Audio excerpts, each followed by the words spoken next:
Kristo. Nagpupuri kami sa'yo, Panginoong Jesucristo. Nagpupuri kami sa'yo, Hari namin, Jesucristo. Masunurin kang Kordero sa katubusan ng tao, hain sa krus ang buhay mo. Nagpupuri kami sa'yo, Panginoong Jesucristo.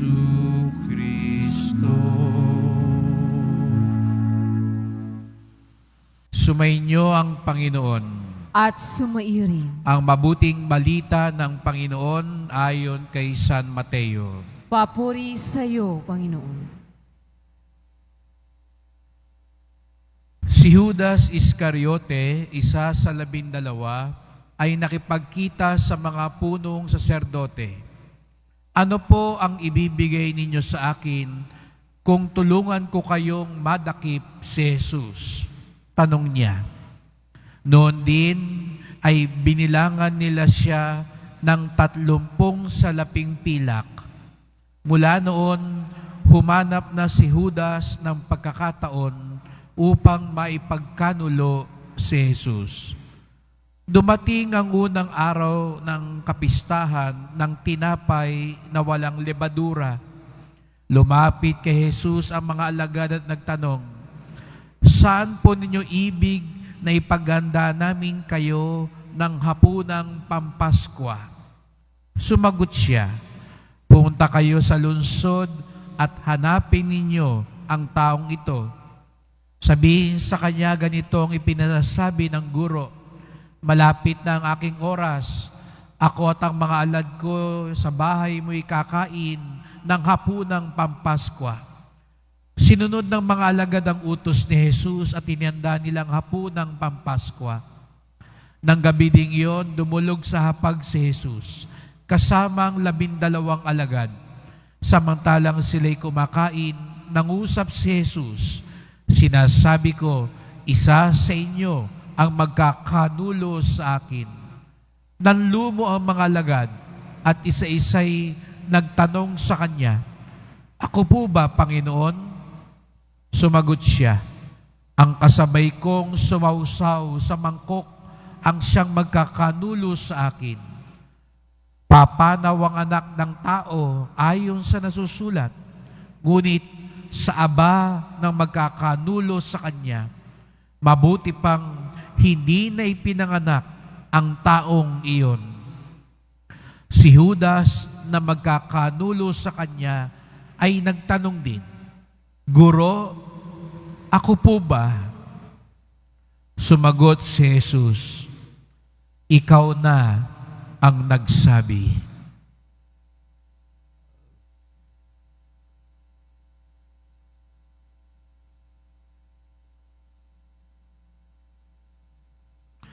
Ang mabuting balita ng ating kaligtasan. Pinupuri ka namin, Panginoong Jesucristo. Magsiupo po ang lahat. Magandang umaga po sa inyong lahat at maligayang pagdating sa tahanan ng ating mahal na pong Jesus Nazareno. Pinabati din natin ang nasa online, lalo na po mga may sakit, nag-aalaga sa may sakit at mga kababayan, mga kadeboto natin mula sa iba't ibang panig ng bansa, daigdig, na nais sumama sa misa dito sa Quiapo, sa Basilica Minor at Pambansang Dambana ni Jesus Nazareno. Gaano natin kamahal si Jesus? Ano ba talaga ang halaga niya sa ating buhay? Siguro nga po mga kapatid, kung sasagutin natin ang tanong na yon, sa unang kabig, sasabihin natin, mahal na mahal natin si Jesus Nazareno. At sasabihin din natin, napakahalaga ni Jesus Nazareno sa ating buhay. Baka nga sabihin ng iba, walang katumbas, walang kapares si Jesus sa ating buhay. Talaga nga po ba? Gaano talaga natin kamahal si Jesus? Ano ba talaga ang halaga ni Jesus sa atin? Ngayong araw, bago natin simulan bukas ang 3 araw na pinakapuso ng mga mahal na araw na ginugunita natin ang pagpapakasakit, pagkamatay at muling pagkabuhay ni Jesus Nazareno, ipinarinig sa atin ang isa sa mga alagad, isa sa pinili, isa sa pinagkatiwalaan, isa sa kasakasama ni Jesus, si Judas. At siguro nga sa unang kabig, pag si Judas ang tinanong, sasabihin niya, mahal na mahal niya si Jesus Nazareno. Mahalaga si Jesus Nazareno. Pero nang dumating ang oras ng tukso at pagsubok, nasubukan, gaano ba talaga niya kamahal? Ano ba talagang halaga ni Jesus? At nakakalungkot, nung inalok siya ng mga pari, 30 pirasong pilak. Sa Exodo, ang halagang ito ay ibinabayad kapag daw kung meron kang hayop na nakapatay, halimbawa, yung baka mo nakatugis ng isang alipin, napatay ang alipin, kailangan mong bayaran yung amo ng alipin ng 30 pirasong pilak. Sa makatuwid, halaga ng alipin ito. Ang ipinagpalit kay Jesus ni Judas ay halaga lang ng isang alipin. Hindi man lang siya humirit pa nung sinabi ng mga punong paring 30 pirasong pilak.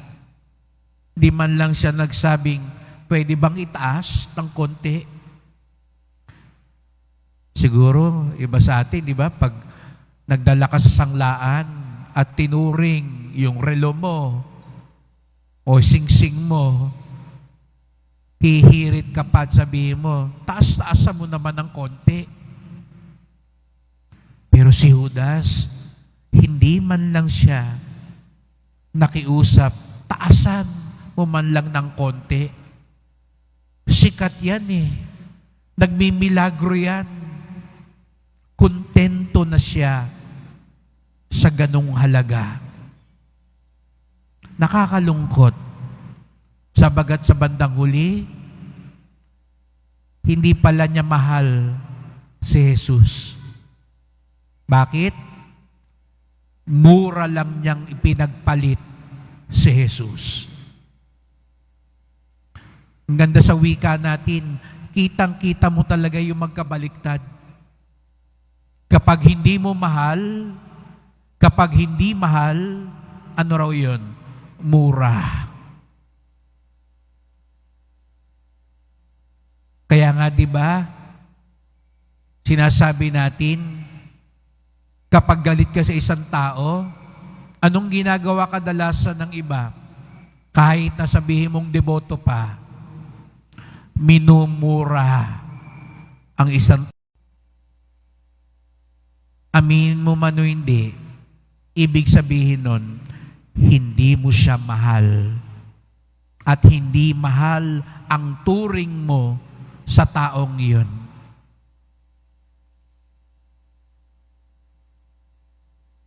Pwede mong sabihin, mahal ko ang mga anak ko.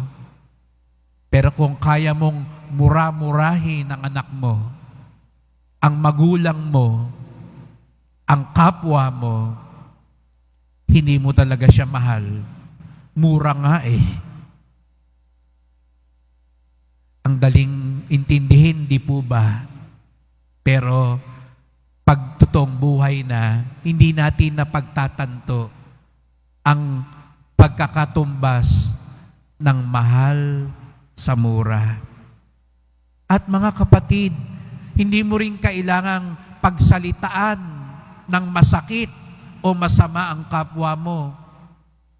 Pwedeng hindi mo siya sinasabihan ng masakit na salita, hindi ka nagpi-PI. Pero kung hindi mo rin siya pinapahalagahan, katulad ng ginawa ni Judas, para mo na rin siyang minumura. At nakakalungkot, nangyayari yun. Siguro nga, mga kapatid, mahirap ang buhay. Pero, ganun na bang halaga ng anak mo at apo mo para ipagbili mo? Halimbawa, sa internet, nakakalungkot po ang nakikita natin sa mga balita. Ang mismong nagbubugaw sa kanilang sariling anak at apo, sariling magulang, sariling lolo at lola, sa halaga, at ang nakakalungkot pa, para lang pangbili ng ilang kilo ng bigas, para may maiulam, at ang ikakatwiran, pambili lang ng pagkain, kaya nagawa iyon. Ganun na ba kahalaga ang halaga ng iyong apo, iyong anak, ng isang tao? Ngayong araw na ito, mga kapatid, wag lang natin matahin si Judas at gawin siyang napakasamang tao, sapagkat gaya ka ng sinabi ko nga ng linggo ng palaspas, ngayong mga mahal na araw, habang pinapakinggan natin ang mga tauhan sa istorya ng pagpapakasakit at pagkamatay ni Jesus sa Sareno, humarap din tayo sa salamin. Yung mga pabago-bagong tao nung linggo ng palaspas, humarap tayo sa salamin. Pabago-bago din ba tayo ng isip? Si Pedro na ang lakas ng loob, mangako, pero mabilis pa sa alas 4, kinain ng salita. Kinakain din ba natin yung salita natin? Sinisira din ba natin yung mga pangako natin? Magaling lang din ba tayo magsalita? Yung mga alagad na kumalalas at iniwan si Jesus pagdating ng kagipitan, umaalis din ba tayo? Kumakalas din ba tayo pag panahon na ng kagipitan? Si Judas na pinawalang halaga, pinili pa ang napakamurang halaga para ipagpalit kay Jesus. Gaano ba talaga kahalaga si Jesus sa atin? Talaga bang mas pinipili natin ang mas mahalaga sa buhay? Meron nga po kung kilala, hindi na kinakausap yung kapatid niya kasi yung kapatid niya nawala yung kwintas na hiniram sa kanya. Kwintas ba ang halaga ng kapatid mo? Halos bugbugin mo yung anak mo dahil nabasag ang TV?